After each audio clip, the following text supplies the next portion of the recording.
آپس میں سودا کرو تو گواہ بنا لو، اور لکھنے والے اور گواہ بنانے والے کو تکلیف نہ دی جائے، اور اگر تم نے تکلیف دی تو تمہیں گناہ ہوگا، اور اللہ سے ڈرو، اور اللہ تمہیں سکھاتا ہے، اور اللہ ہر چیز کا جاننے والا ہے۔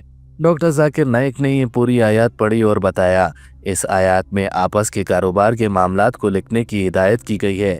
اس آیات میں جو اصل ہدایت ہے، اس میں لکھا ہے کہ 2 گواہ تلاش کرو جو قابل اعتبار ہو، اور اگر 2 مرد نہ مل سکیں تو پھر اس صورت میں ایک مرد اور 2 عورتوں کو گواہ بنایا کرو، تاکہ اگر ایک غلطی کرے تو دوسرا اس کو درست کرے۔ اس کی وجہ یہ ہے کہ اسلام میں تمام مالی معاملات مرد کے کندھوں پر ڈالے گئے ہیں، تو اگر تمام مالی ذمہ داریاں، کمائی وغیرہ مرد کے کندھوں پر ہوتی ہیں تو قدرتی طور پر ایک آدمی مالی طور پر عورتوں سے زیادہ کاروباری معاملات میں باشعور ہوتا ہے۔ If you can't find 2 men, then 1 man and 2 women.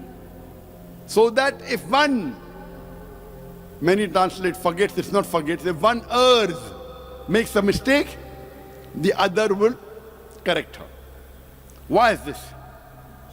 The reason is that if you heard my talk yesterday, I said that all financial obligation is on the shoulders of the man in Islam.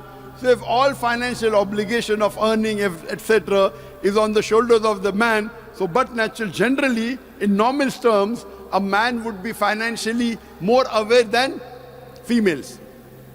Doctor Zakir Naik نے کہا کہ عام طور پر ایک مرد عورت سے زیادہ بہتر طریقے سے مالی معاملات کو سمجھ سکتا ہے۔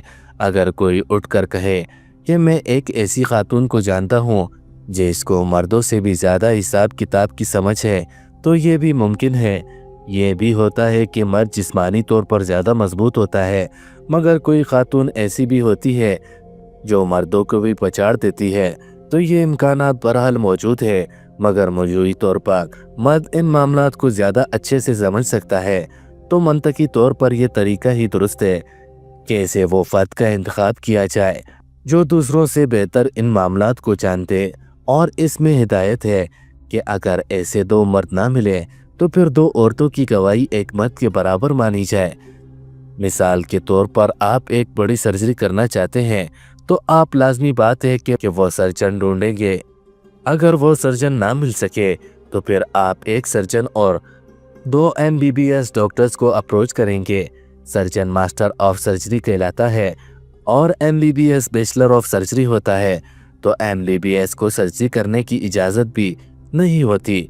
مگر 2 سرجن نہ مل سکیں پھر ایک سرجن اور 2 MBBS ڈاکٹرز کو ہدایت مانی جاتی ہے۔ ایسے مالی معاملات میں بھی ایک مرد اور 2 عورتوں کی گواہی کا حکم ہے۔ You want to undergo a surgery of colonectomy. You want to take out your colon, take out your intestine, or gastrectomy, take out your stomach, major surgery. Better would be you consult 2 qualified surgeons, right? If you can't find 2 surgeons, 1 surgeon and 2 MBBS doctor. MBBS doctor means he's bachelor of surgery, not master of surgery. A surgeon is master of surgery, a master of surgery, MCH. A normal doctor is MBBS bachelor, but a bachelor of surgery cannot do a major surgery. He's not allowed, he's not permitted. But if you can't find 2 surgeons, take advice of 1 surgeon and 2 MBBS doctor. Doctor Zakir Naik نے کہا کہ آپ یہ نہیں کہہ سکتے کہ مرد اور عورت برابر نہیں۔ یہاں پر اس برتری سے مراد وہ مقام ہے جو کسی بھی خاندان کے چلانے کے لیے ضروری ہوتا ہے۔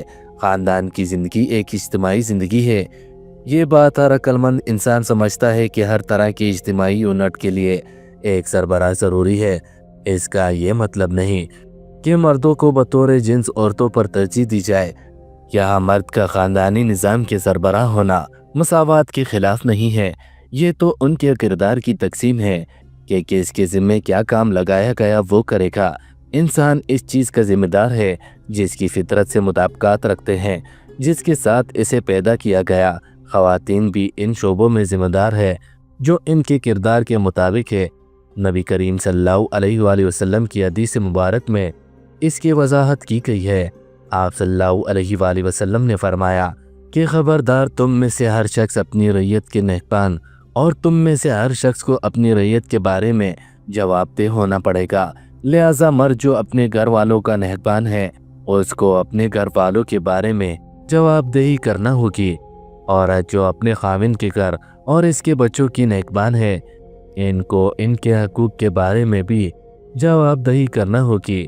دوستو، آج کی ویڈیو کے بارے میں آپ کی رائے کیا ہے؟ کمنٹ سیکشن میں ضرور آگاہ کیجیے گا۔ اپنا خیال رکھیے۔ اللہ حافظ۔